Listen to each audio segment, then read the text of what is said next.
Meeting of the regular meeting of the Brattleboro Housing Partnerships Commissioners to order. We have agendas. Any change in the agendas? No, we have two new members that I forgot to get nameplates for, but I will have them for next time. So that's a good way to start, to welcome Liz Harrison. Glad to meet you, Liz. And Baron Stuckey, we walked together from the Sam Elliott, which was great. And I ran into Tom shopping this morning. Oh, yes. It was fun. Yes, I was cheese. I wore out of cheese. I was ready to leave as soon as I could. Okay. Review and approve the minutes from the meeting of June 26th. I'll make a motion to approve them. Second. And of course, our new board members weren't there, so that we don't need to vote on something that you didn't participate in. Any corrections, improvement, changes in those minutes? No. Hearing none, all those in favor, please say aye. And here we raise a hand to indicate for the opposed. People watching. Yes. Here. Opposed? Abstentions. Review resident and citizen participation. No residents or citizens present. We don't, but Liz sent me a great list of questions, and I was going to send her back an email, and I thought, well, I think I'll just give them to everybody, because I think it's information you'd all like to have. So the first one is, how are write-offs determined? And write-offs are determined by the property manager and the finance director, really looking at how possible is it for us to really collect that account. So that's why we write off the account, but we still do two things. We try to collect, we try to find out where that person went, and we go into court and file a judgment on that person for that money. So in the event that they go somewhere else, it will flag up that they still owe us money. So Has that's any how we money do it. ever come back Oh, as yeah. a result of that? Yes, yes. And the other way that we've had money come back is that people have left us owing a debt and then wanted to come back into public housing. And we've said, well, if you pay us back, so that's how that is. The next question was on applicants on the wait list, and how do they remain on the wait list and not lose their place in line? And should they be notified to do so? And the answer is, once you get on the wait list, you are on the wait list until we do what's called a purge of the wait list. And when we do that, we send a notice out to the person who's on the list. If they don't respond in a certain number of weeks, then we send another notice to them. If we still don't hear, then we send a notice to the backup person that they have given us as the person we should contact if they don't respond. So we send a notice to the backup person. If the backup person doesn't respond in 2 to 3 week period, then we will remove the person from the list. That, having said that, though, if they come back to us and say there was some good reason for them to have missed all of this, then we will put them back on the list. At the bottom or where they were? Where they were, Okay. yeah. They don't lose their place on the list. So that's a purge of the wait list. Sure. The question on mental health, how to have HCRS expand CRT for those who fall through the cracks. That's a good question, and it's one that a lot of people in the community are talking about right now. And we're certainly part of that conversation. Do we need to translate CRT? I'm sorry, we do. HCRS is healthcare and rehabilitation services, and, Community rehabilitation and treatment. thank you, community rehabilitation and treatment, CRT. It's a special program of excellence.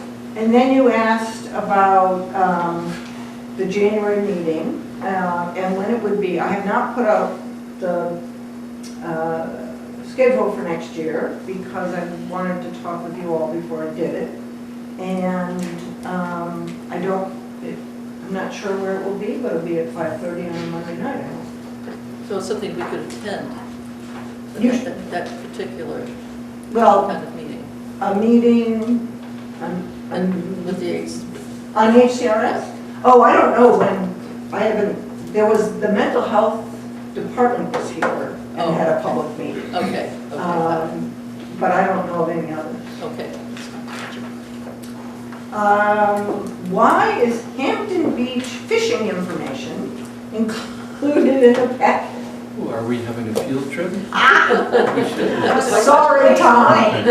Sorry, Tom. That's because we have a tradition every summer of taking folks in family housing to Hampton Beach. Oh, wonderful. And Well, that's terrific. Yeah, and we've done that for a long time, and that was just some of the information that they were giving. Terrific. I just thought this looks wonderful. but Yes. You're right. How does it fit? Right. Terrific, absolutely. And then a question about Women Windsor Housing Trust and how we are related. We are not related, we are independent organizations, but we do collaborate. Yeah. And then this was a good question for Christine, is everyone registered with SASH given the opportunity or information to register with home meds?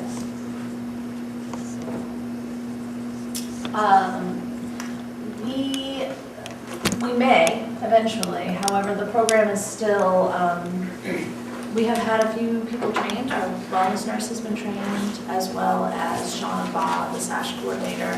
Another coordinator out in Townsend was also trained. Unfortunately, the program isn't really up and running yet. They haven't been able to really, so Shauna could get in there, but she could also see all the other information of people not in SASH. And so I told her until we can get that fixed, because of high privacy, we can't use it. I think we will use the program for people who have a lot of medications or several different medications. We won't use it with everybody. Senior Solutions has made referrals specifically for us to work with people to use this program, and that's not really how we would like to do it. We would like to use it for SASH participants who are already in the program, or if people want to sign up for SASH. Sure. We can't work with them outside of that. So right now, while they're getting their kinks unkinked, we're sort of holding off because it made me a little nervous having access to all that private information. But hopefully they'll get the kinks out. But it's a great program. We also are looking to pilot with a pharmacist from Hotel Pharmacy starting, we're starting a little bit in the fall where he's going to offer our flu clinics and do a little work around diabetes and hypertension with some SASH participants.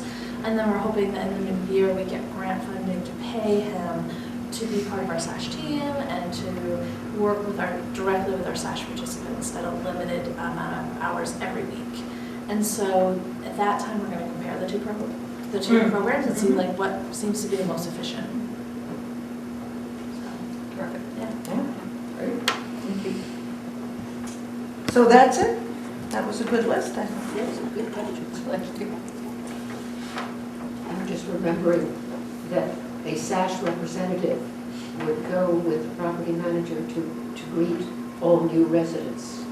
For certain housing sites. So it depends on.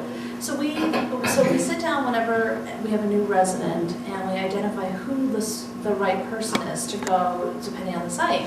So for our family sites, it's usually not the SASH coordinator, but we try to have Lucy go a lot because we're trying to enroll people in the so Lucy coordinates a program called Family Self-Sufficiency, and that program is for anybody who would like to work, go back to school, improve their working situation. And so we try to get them hooked up with Lucy. If it wasn't Lucy, then we would have them meet with Lorelei at one of the family sites. But if it's one of the SASH sites, either Melrose Terrace, Hayes Court, Samuel Elliott Apartments, or Red Clover Commons, then we certainly would have a SASH coordinator go. It's a good fit. And it gives them, you know, as I remember, it is recruiting people to participate in SASH rather than assigning people to be in SASH. So we'll move on to staff reports for use. The property portfolio manager, property managers. Yellow.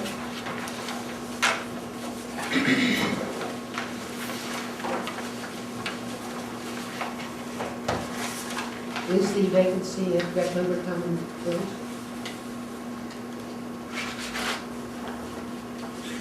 At RCC, I believe it is. I think we have someone moving in this month.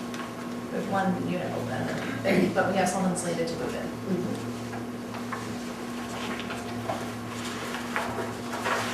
And Ledgewood is down a bit, as Courtney said, because we are in legal processes with people there and usually are not able to collect the rent, or the rent is being paid into the court.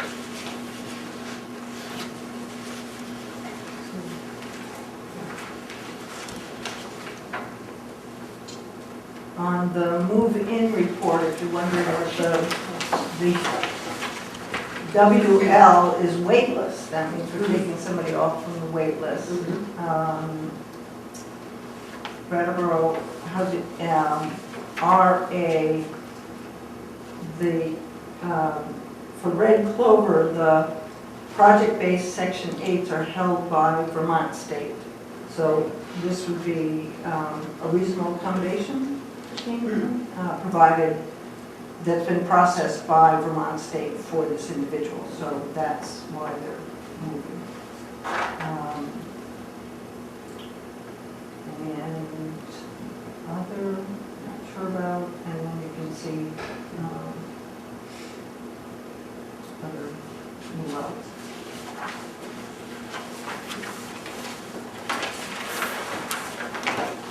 Firm action taken in June for the write-offs. Right, so we did the write-offs by electronic mail, and we thought we'd just affirm that at this meeting. So here a motion. I'll make a motion to approve those. I think we were participants in it, right? Second. And you've heard the explanation as to why the write-offs and what the total is. All those in favor, please say aye. Aye. Opposed, no. Abstained. Then wellness services monthly report. Green. Yes, and we had a little mix-up in some of the reports, so at your desk are a few extra pieces that were supposed to be the Hampton Beach, a SASH bulletin board, and the August summer fun door fund.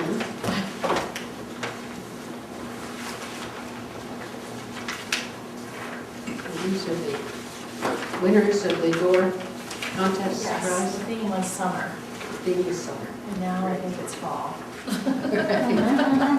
But it's been good, it's been nice. I don't know if you remember, so we started this because we had residents that wanted to decorate the hallways. And we had to, it was really becoming, it was hard to clean the hallways. It became just a difficult situation for maintenance. And so we really said that they had to follow the rule of they weren't allowed to decorate outside of their door. And so in that, I came up with the idea of having a door decorating contest monthly, and it's been pretty successful. People like it. Not everybody participates in it, but people actually enjoy picking the doors and looking at them and seeing and stuff. So it's good. We haven't heard a lot of grumbling about the hallways since then, so it's good. I've done a lot of decorating in the hall. We really had to say no in a lot of ways. So I think it was wonderful solution that involved everyone and helped them understand both what our limits were and what their limits were. Certainly. And I'll just briefly go over our report. So we are in the process of hiring a new SASH coordinator, a part-time coordinator. We have interviewed 5 people for the position, and we found one that we really like, so now we're just checking her references. And she will be working at Brattleboro Commons. We would love to hire her full-time. She's great, but at this point she will be a 20-hour position. Outside of that, we have, after the awareness walk, we thought it was a good time to just check in with the police department as well. So we had a good conversation with Chief Fitzgerald. Chief Fitzgerald invited Chris and I to meet with the U.S.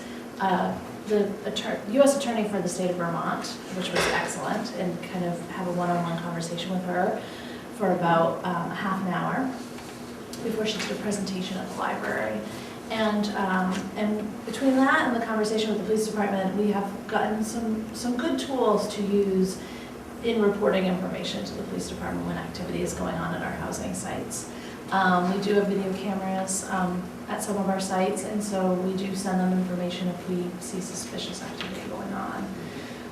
But just keeping the communication going so that and open, because they're obviously around many of our properties, and so it's good to get information back, but also to give our residents information so that they don't feel scared and that they feel empowered, and helping them to identify how to call the police and how to communicate with the police department. So that's been helpful. We also invited the sheriff to talk to our wellness and services group, specifically around safety on sites, and so he's going to do some presentations with our staff. What was the result for the residents on the walk? I think it was mostly positive. I think people felt very empowered. I feel like that day they felt very empowered. I think it was a wonderful idea that Lorelei and Chris had, because I think they were feeling really frustrated and upset and scared. And so it gave them an opportunity to feel like they were really showing how big of a part of the community they are. And I think it was wonderful that we had residents from other housing sites join them. And we had residents walk down from our RC Red Clover to join them, which was amazing. And I think that everybody else who came, they were very appreciative of all the other people from outside the housing site that came. They felt really good. I think there was a little bit of, I think it was emotional. So I think it's take time to process the emotions of it. I think it was very emotional for some of the residents, especially the residents who were feeling victimized. And so I think that it's an ongoing process, and I think it's something that since Lorelei has been working at Sam Elliott, she's really built that community up a lot. And there's a lot more community involvement. I mean, she runs this karaoke day at night, but it's just with mocktails and karaoke, and it's really popular. She's just done stuff to really boost the community spirit there. So I think that it's a different place than it was a few years ago. So I think it's great that people are starting to feel that they have that voice. So it was good. It was great. It's a great report. Any comments on the family self-sufficiency work? She is just plugging along. Her numbers have been pretty even. She gets a new person, and then she someone will be transitioning out, but she's really pretty much on target for our grant deliverables. We're hoping to graduate at least one other person by the end of the year, which would really help her numbers. But some of the people who are in her program, their wages have really increased. They're getting decent escrows, so that has been really wonderful. She's trying to do a lot of on-site programming and just isn't getting a lot. But it's interesting. She tried to do financial fitness at both of our housing sites, our family sites, and we couldn't really get anybody. And we offered at Red Clover Commons, and we had 28 people. So I don't, go figure. So she's definitely plugging along, and I think her numbers are where they need to be for us to get our grant renewed.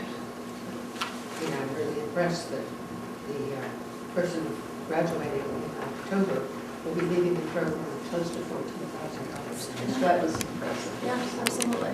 With how much? 14,000. It's great. Now But it explain works, it how works the well. escrow is set up. So the escrow is set up, so it really helps for someone to join the program before they start working or before they increase their wages. Because what the escrow does is it takes the amount of money that they would normally be paying to rent when their income goes up. So their rent is based on 30% of their income. So if their income were to go up, their rent will go up.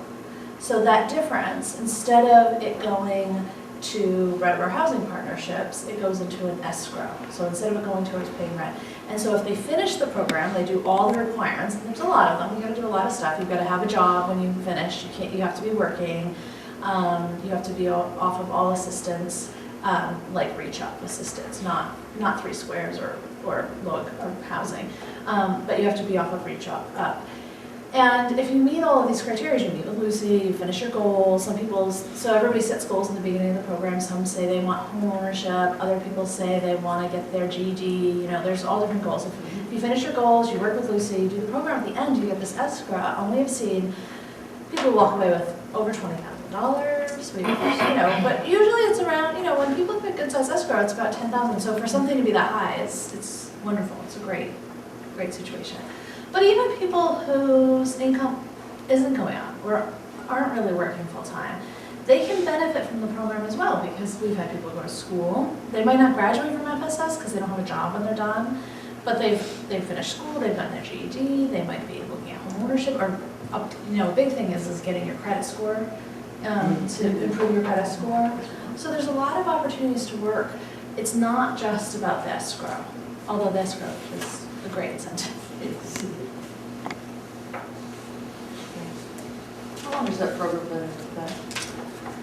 You've had it here for, I'd say 9 years. It's Wow. quite Well, it we started. had it when I arrived, so we had it 24 years ago and had it for about, I'd say, almost 10 years. And we had a contract with some folks to do it, and when they closed up their business, we were pretty low in numbers, so we just closed the program. And then, I think 5 or 6 years ago, we put our It's heads right around our together. meeting. Yeah, it was, the long-term plan was to get this services group together. So getting an FSS person was part of that. We're going to have to grant and have been a successful person. And we've had, overstated, but we've had at least 6 or 7 people leave public housing and go right into home ownership, which has really been nice. So we hooked them up with the home ownership center in Windsor, and they go through that. And that's a very good example of the coordination and collaboration with Windsor Housing. Yeah. We also are now offering SASH services, very limited SASH services, but embedded at the Burr Street and the Guilford housing sites. I'm wondering where the resident advisory board information should go. Yeah. Yeah, right That is about part of it, there. right about there. So the resident advisory board has changed names, so that's a good thing to make a notation of. It has now become the Resident Advisory and Communication Committee. Because people were getting confused when they heard board, people would say, I'm on the Brattleboro Housing Board, and people would think they were on the board with you guys. So we needed something to differentiate a little bit. It was also hard for residents because they would think that the person who was representing them was on the board and could get their toilet fixed, but really, they got it wrong, yeah, so it got confusing.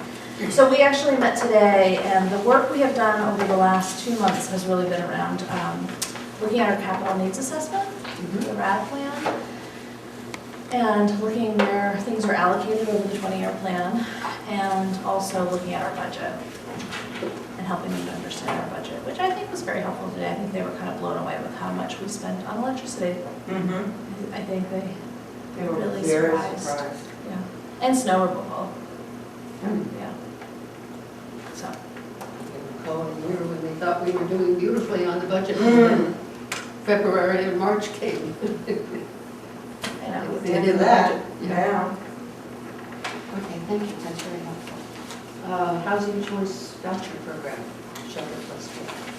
I think it's blue.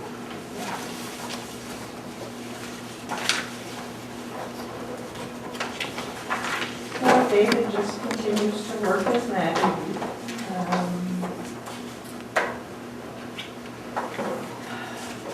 Okay, we're,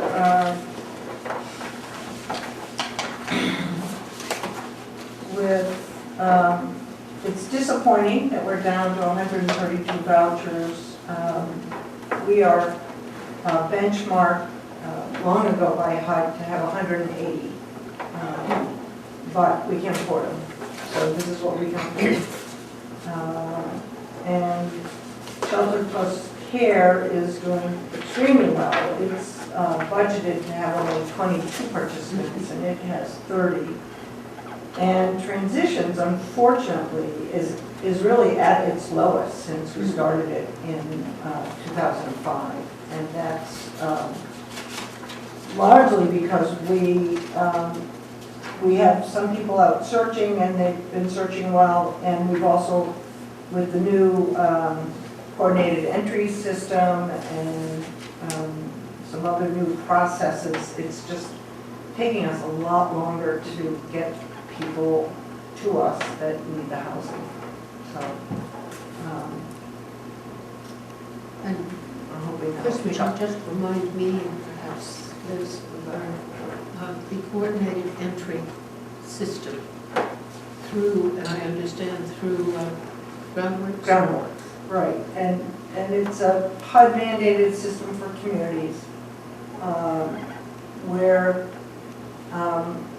they keep a central list of everybody that's homeless, and then refer them to programs like ours.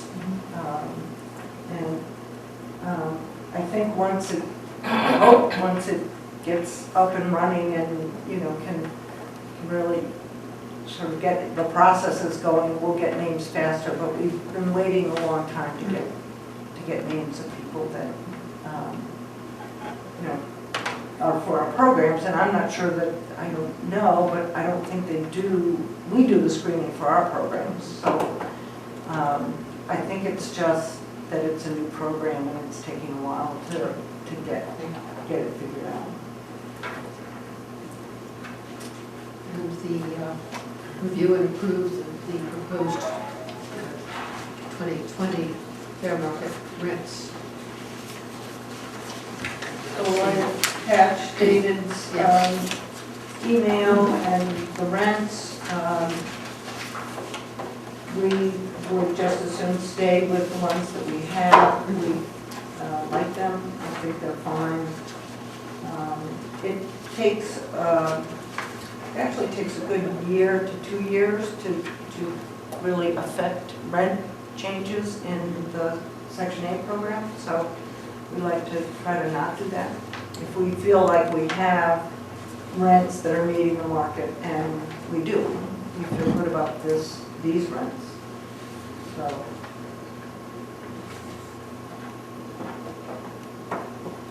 do I hear a motion to approve the proposed 2020 fair market rents? So, There we go. A second. Any questions? All those in favor, please say aye. Aye. Opposed, no. All abstentions? They are approved.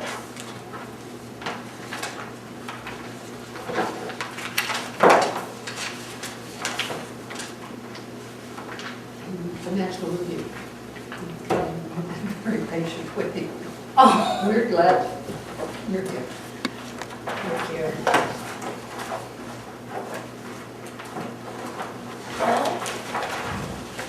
I had to ask a lot of questions in preparation of this. I'll give you back your things. What I'm actually distributing to everyone now thank you. The long legal size paper is the actual first quarter budget to actual report, whereas this 8x10 is a copy of the actual budget the board would have received at the beginning of the fiscal year. Budget you approved. The budget, the approved budget. The shaded in part is the actual budget. Those are the budget totals that were approved for this fiscal year. So basically what I am offering you on tonight are the performance numbers, or the actual numbers for the expenses and the revenue that we brought in during the first quarter, which are the months of April, May, and June.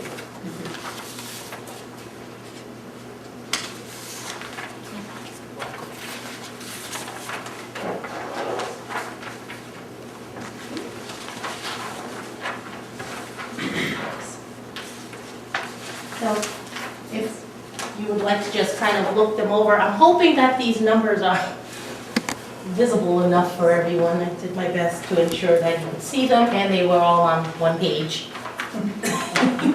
Marvel. Thank you. And still readable. A plus. Thank you.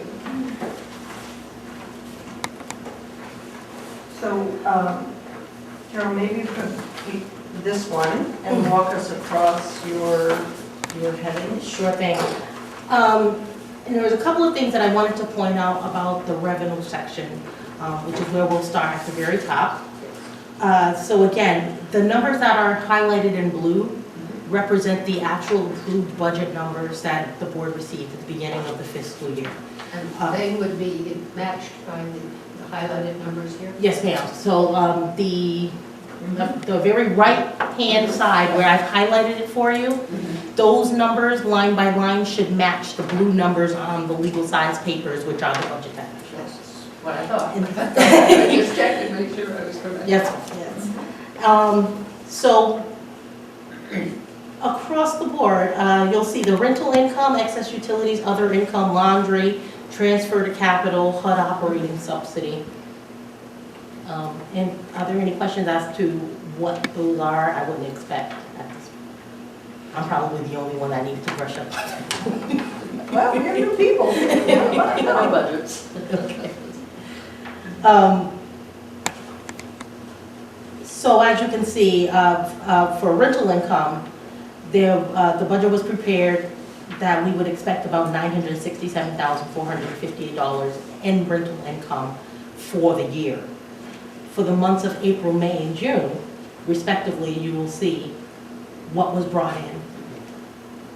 This represents the public housing, which is comprised of our 2 amps and the various properties that are encompassed within those two amps.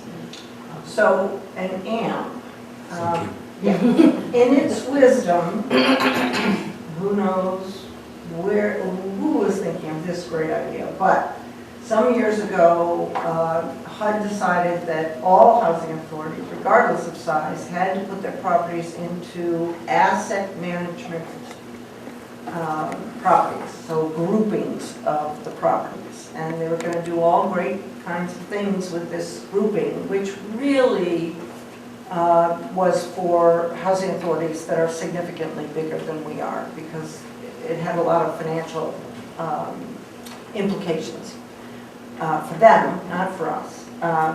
And I decided that we would have 2 amps. So we have 1 amp that is Melrose and Hayes Court.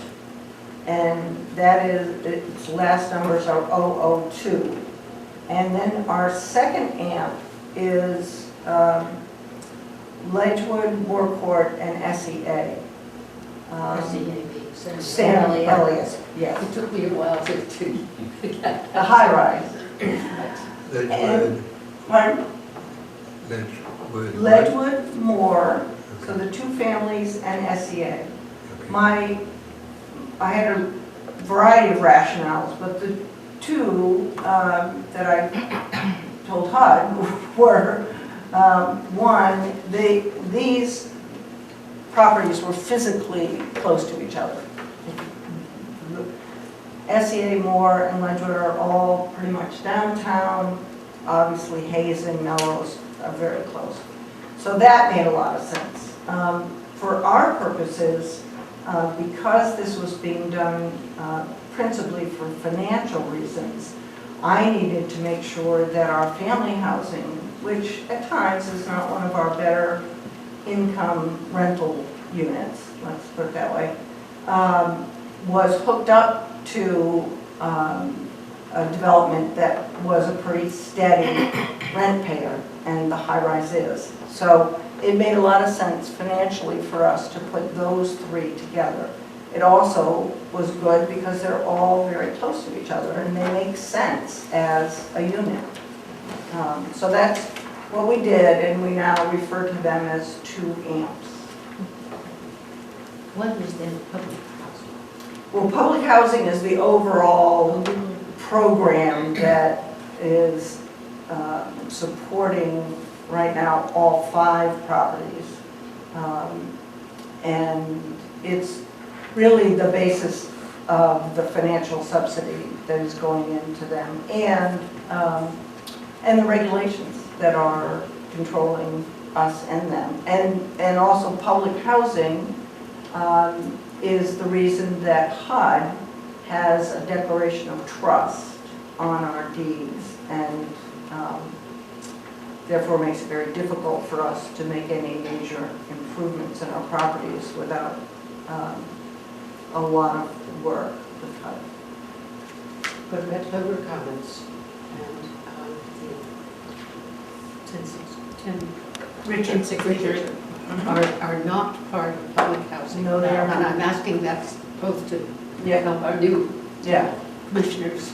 So understand. Red Clover is a low-income housing tax credit property. It has 55 units, and they are all project-based Section 8s through the Vermont State Housing Authority. And the Richards Building has a variety of subsidy units. It is a low-income housing tax credit. It has some project-based vouchers in it. It might even have some market units in it. Yeah. So those are completely separate from the other ones. Just as we look at budgets, I think it was important. Well, yeah.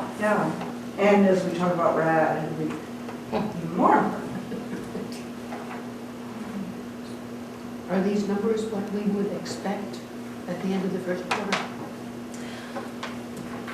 Well, I would say the numbers reflect very accurately the performance of the agency at the time. Would the revenues be what we expected? I would venture to say with confidence, no. Because at the time that the budget was approved, for instance, I've highlighted the area of transfer to capital. The board approved in anticipation of $106,100 that would have been transferred to capital funds, which are the funds that are comprised of what would have come out of the capital fund, and then transferred to the operating account or to the operations agency. And during the first quarter, those funds had not yet been approved nor released to us by HUD. And then when they were, at the end of the first quarter, it was more than what the board approved the budget for. So that's one situation where it's not what you would have expected. Rather nice surprise. It is a nice surprise. It is a nice surprise. And we will be making those draws Yeah. soon. Another situation that would have not been what the board expected is that in the month of June, for the operating subsidy, we received the appropriate amounts in the months of April and May. But in the month of June, it appears that we only received subsidy for 1 amp and not both. The expectation is that we probably did not receive it because of the RAD anticipation that we're going through. But that hasn't been, I haven't been able to ensure that that is the reason Yeah, why yet. We just kind We of really have talked about covered that that today. today, and my suspicion is that somebody got mixed up with RAD and thought that, because that whole amp goes into RAD, that had happened, and it has not. It So won't happen Carol's, officially until November. right, so Carol has to go back to HUD now and say, ooh, you missed a whole amp, and pony up our operating subsidy, please. Right. So we would have expected about $10,000 to $12,000 more, and we did not receive that in the first quarter, but we'll chase it up. Go get 'em. We will.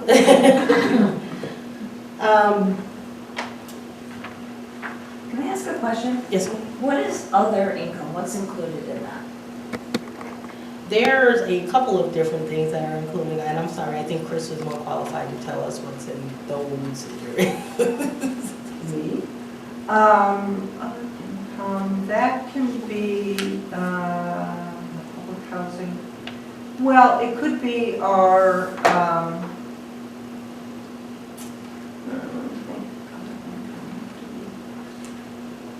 laundry. We've already broken out laundry. Yeah, I would have to look and see what we throw in for other income, because it used to be that we had excess utilities in there, but now we have broken You've it broken out. that out as well. So, I have to find out. I'm just curious. Yeah. Yeah.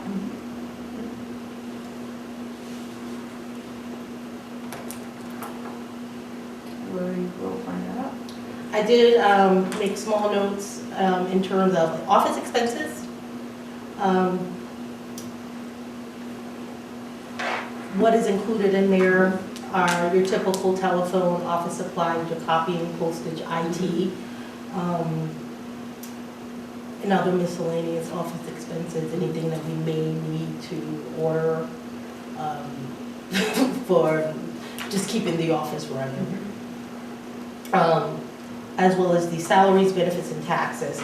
Wanted to point out that on the budget, I believe you approved a budget where salaries was a standalone line item, and benefits and taxes were also standalone, but I did lump them together for the purposes of this report. And 17.5% of that personal expense is comprised of benefits and taxes, and the rest is the actual administrative costs.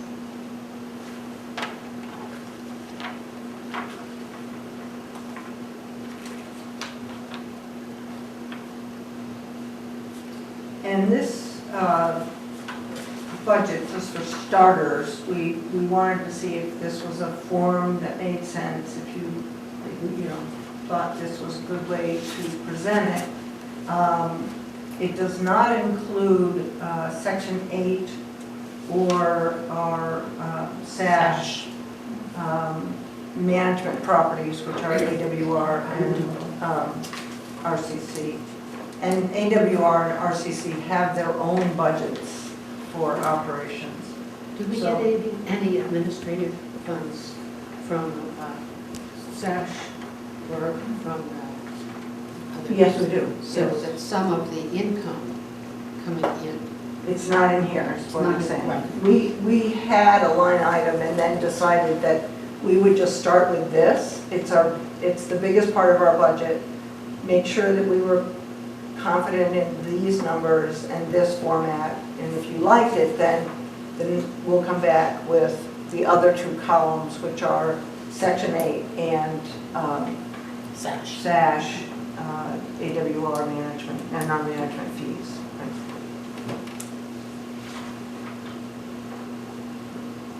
this is easy to read. Yeah.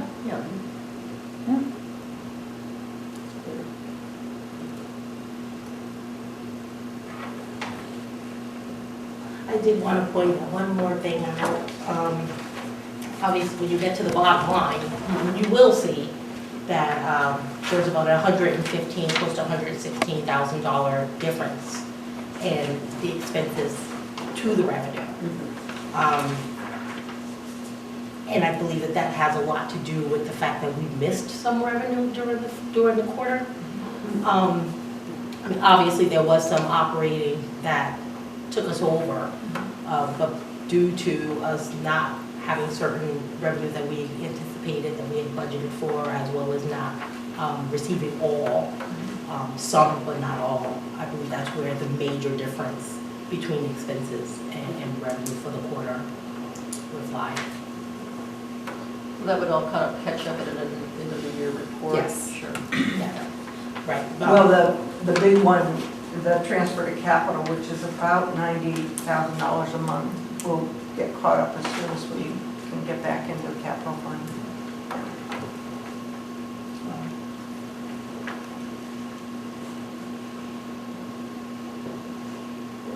As the budget was drafted, I see the net deficit of somewhat under $1,000. Let's see, yeah, right.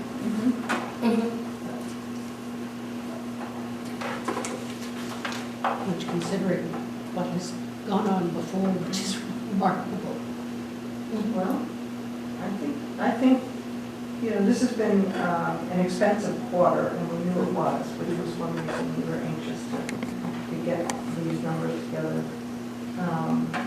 But I think we're really in good shape. So I think as things level out, except for snow, I think we'll be okay. Is the budget on a fiscal year, the calendar year, or a different? The budget is prepared on a fiscal year. Yeah. So our budget year for public housing is April 1 to March 31. Which is why we're calling this first quarter, and it's April, May, and June. And does that parallel, doesn't parallel the state No, not at all, no. Or the feds, or the feds? no. Doesn't parallel anybody. That's where we are. It's what HUD gave us, 60 years ago, so. Oh, I wondered how it started. Oh, HUD assigned us. How do you sign it? Any comments, thoughts, questions? I just had a question on like when the salaries are listed up under operating expenditures, and then maintenance has a section for salaries? Yes, and So those are separate? they are budgeted separately. Okay.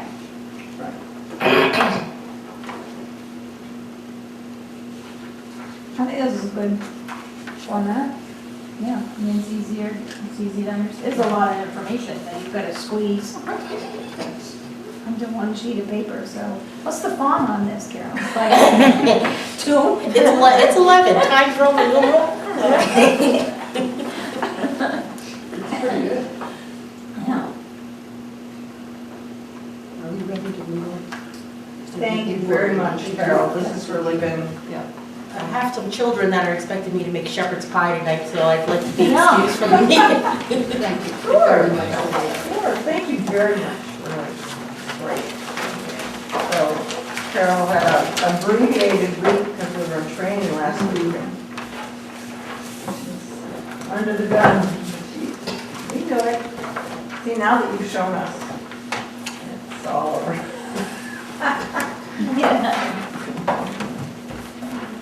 And the monthly checklist is agreed, which brings us to the check signing. We try to have, not try, we have one commissioner per month to sign, co-sign checks going out. And Tom, you have been doing September. Thank you very much. Yes, and I'm available for January because December, so I'm volunteering for January. So we'll add January. All right. I could do the last signing in December, but not in the middle. We'll just put you in first. Now, are the newer people on the account Not yet. already? So Oh, okay. I would ask that at least October be done by either Janet or Donna, so we can, we had all good intentions of getting to the bank before the meeting to get the cards, and it just didn't work, so. Donna, are you available for October? I could. When I did it in August, it felt like there were like 8 weeks to August or something. It just like went on and on and on. I think there were 5. There was a lot of Fridays. 5 signing days. Yeah, I'm like, geez, is it still August? It can't And didn't we come to the job and chase you down on be. a Yeah, couple because of you had Fridays? a couple of checks that didn't get signed that were a rush. Yeah, If you it can was do that, kind of I'm fun. happy to do November. Thank you very much, and we will be going through the very painful process of getting check signing cards out to everybody. You ready for that? So, What bank? pardon? What bank? Major bank is People's United. Tisk. So there's no conflict of interest. That's right. I wouldn't want that. Thank you. And we'll leave December open. Yeah. With the assumption that We'll have either all- one or the other Yeah. will be ready. I'm available if it gets done. Well, why don't we make that official? We'll put Liz down for December. Okay. Most weeks, it's only 5 or 10 minutes, except for the last The Friday. last Friday is, yeah, get But ready for a lot. that's still not a half an hour, Right. Yeah, you know, so it's really not a burden. and I think as I mentioned when I met with you both, we from the administrative side think it's wonderful to have the board members come in because you get to hear what's going on in the office and sort of get a sense of the flow and the energy. And there have been many times when I've come to the board with a really sensitive personnel issue and everybody said, yes, we were wondering when you'd get that to us, you know, because you're in there and you're signing checks, but you're also hearing and you also get to meet a lot of the staff. Maintenance people come in, you know, you just get a sense of what it's like for the employees, for the people coming to the desk, everybody. And I think that that's really important for the board. We want to move on to large projects in process. Yes, so, Process and progress, RAD, translation. Rental Assistance Demonstration Program. For your reading pleasure, here is Take one and pass the rest. our, I thought I made a copy for you, Christina. This is how I get all my paper clips. Ah. So what I've given you is our RAD, this is the conversion commitment. It is the document that will guide our closing. And I won't bore you with a page by page of this. It's got about 50 pages to it. I did give you my marked up copy, so you can see I had an hour-long conversation with our attorney, Cecilia Daly, who's representing us. She's represented all the housing, well, 2 of the 3 housing authorities that have gone to RAD closings. She's very good, she really knows this. And you can look through here and see how we have allocated our money, what what we're going to do, what our rents are going to be, and it's all here as well as all of the information about the closing and about moving our properties from public housing to RAD. The 4 properties that are moving are Hayes Court, Moore Court, Ledgewood, and the Samuel Elliott Apartments. Melrose Terrace is not moving because it's under the demolition disposition approval from the Special Application Center already.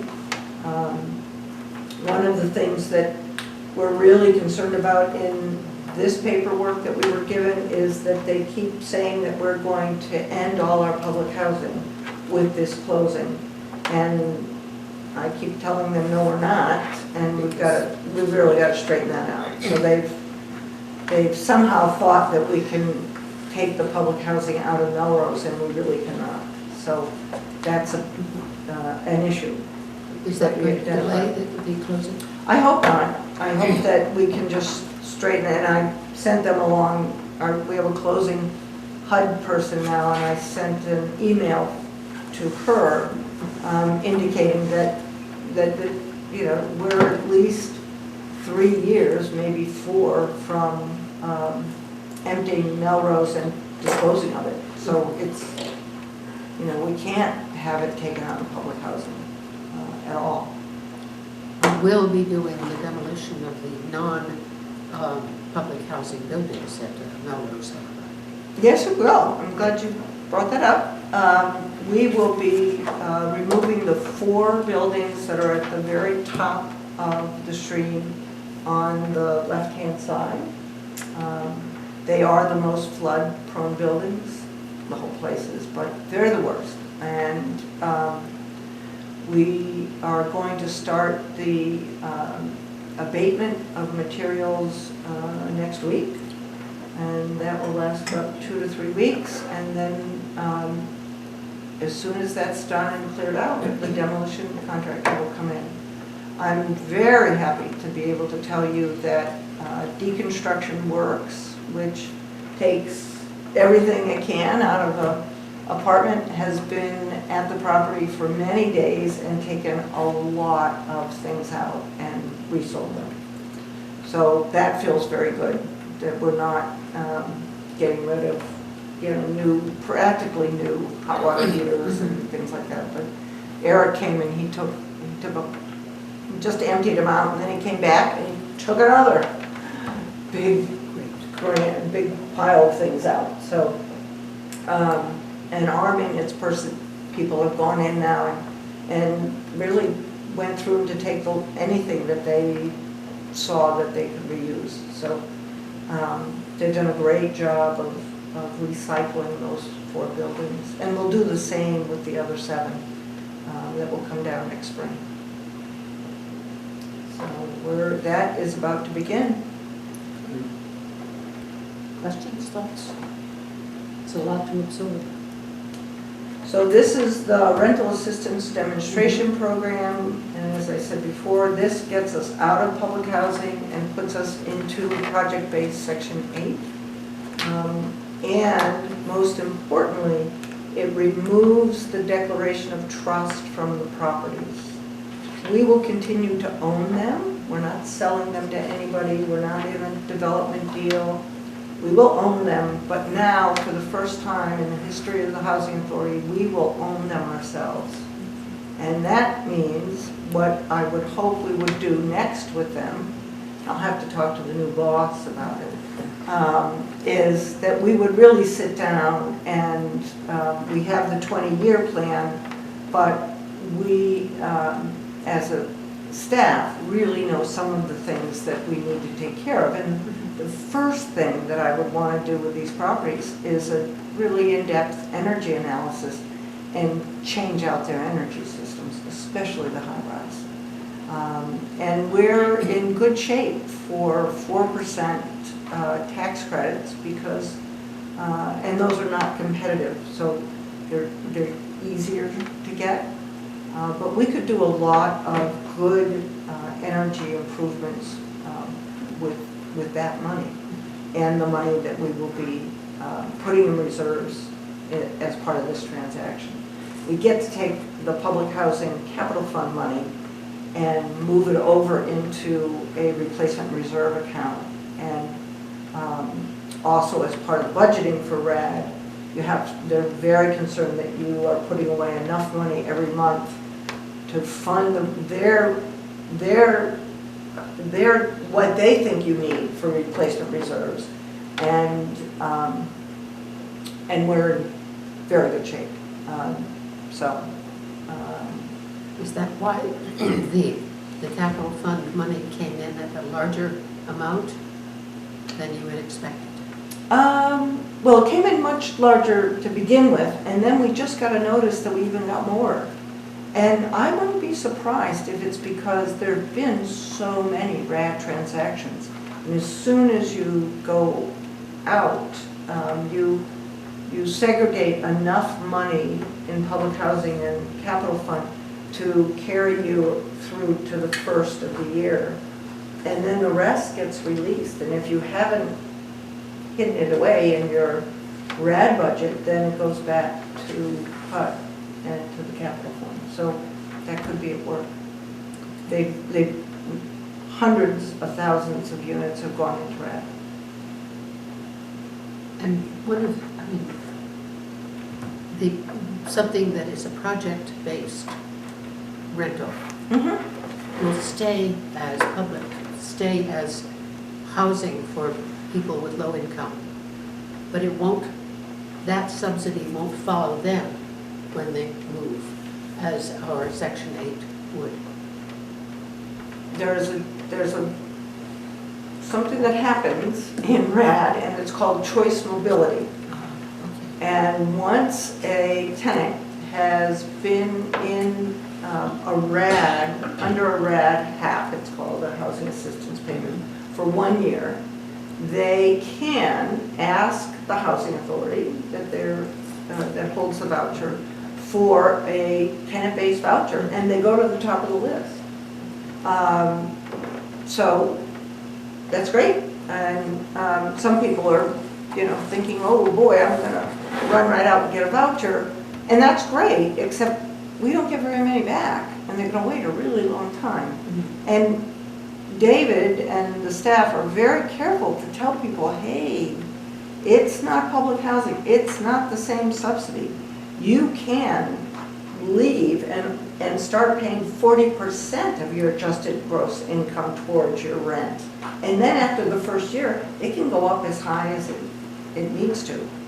So I know a lot of people think that, that's a great thing, and I'm happy they do. I think Section 8 is terrific.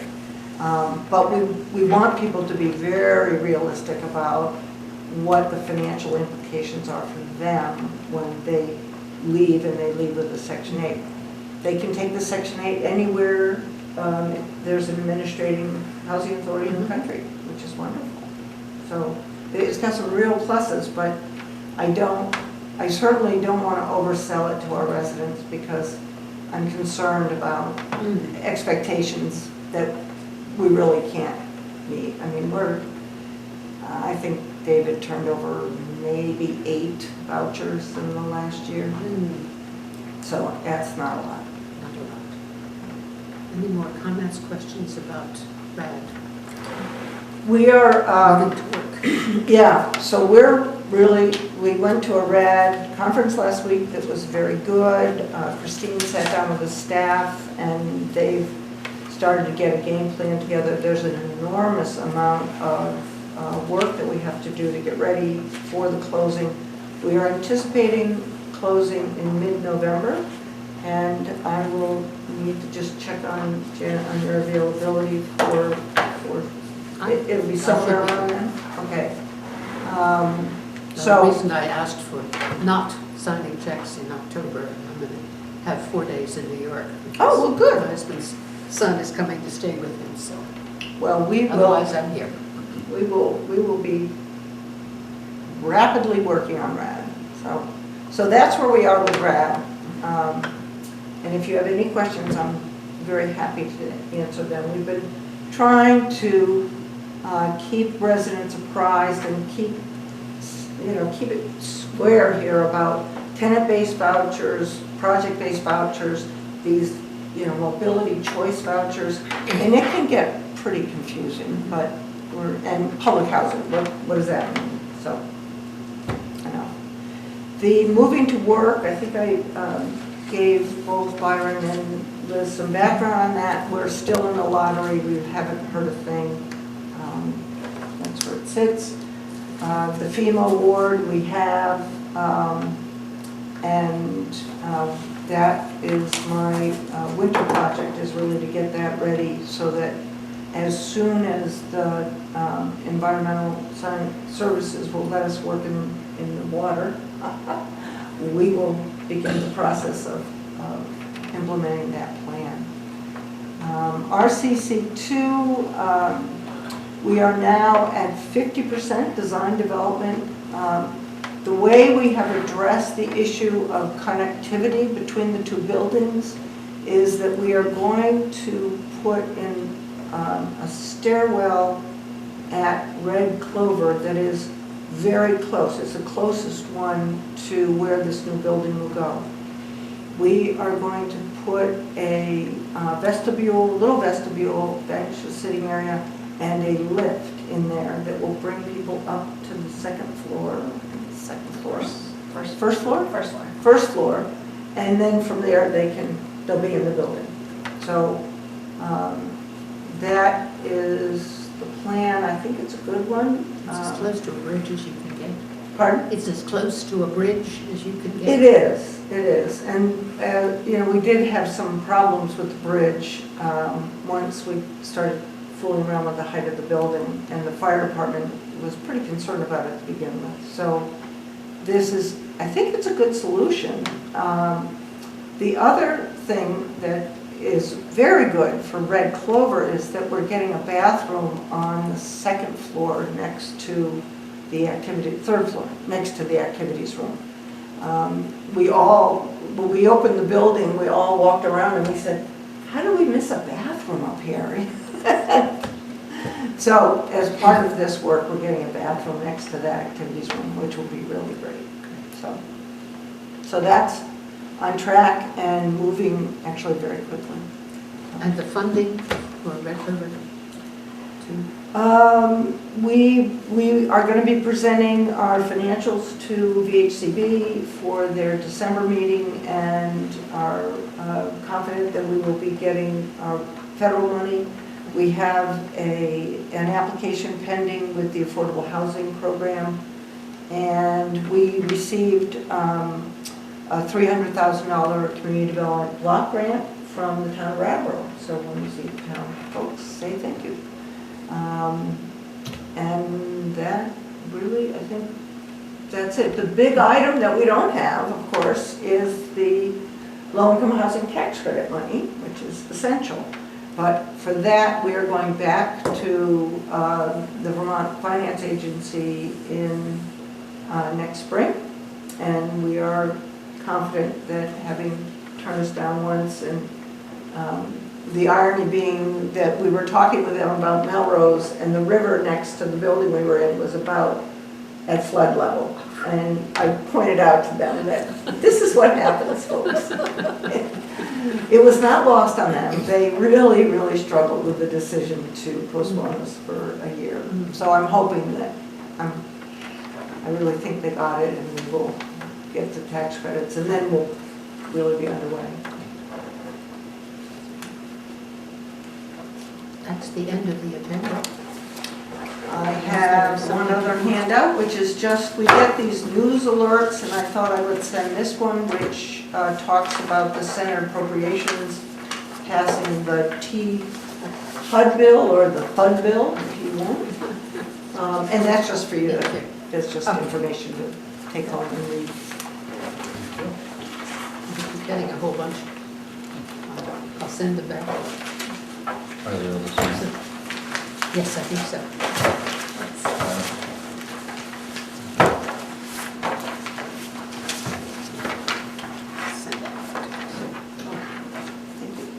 Now, that's a small font. Yes. Yeah, it is, sorry about that. All right, I got a magnifying glass at home. It's okay.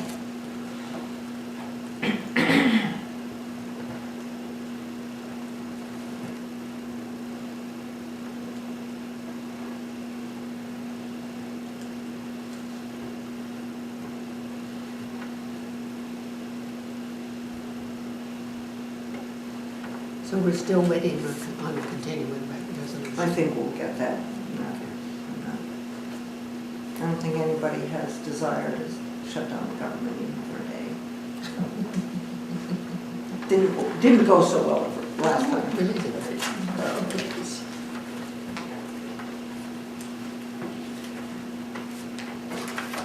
Time for meeting. Good. I think I'm always very happy with the staff reports. I think they're great and really give you as the board a real sense of what people are doing. So. And I just want to highlight that not only is it helpful for Christine to give us SASH information? But it's really a treat to have you here as a new deputy Nice. director. I learned a lot too, as you're learning, so I'm taking notes myself. So it's nice to have the review and to learn new information. I'm trying to sponge it all in, but it's, it's a lot to take in. Yes. I think 2 days of listening to a CPA talk about financial rad, my head was about. It's like, I loved it when you guys turned around and said, did you do that? And I was like, yeah, I did that. Yeah. no, it was We're very good. good. I learned a lot. We're I good. definitely did, but I have to say it was a big difference from what I've been doing. So. Do I hear a motion to adjourn? So moved. Second? All those in favor, please say aye. All right. Opposed, no.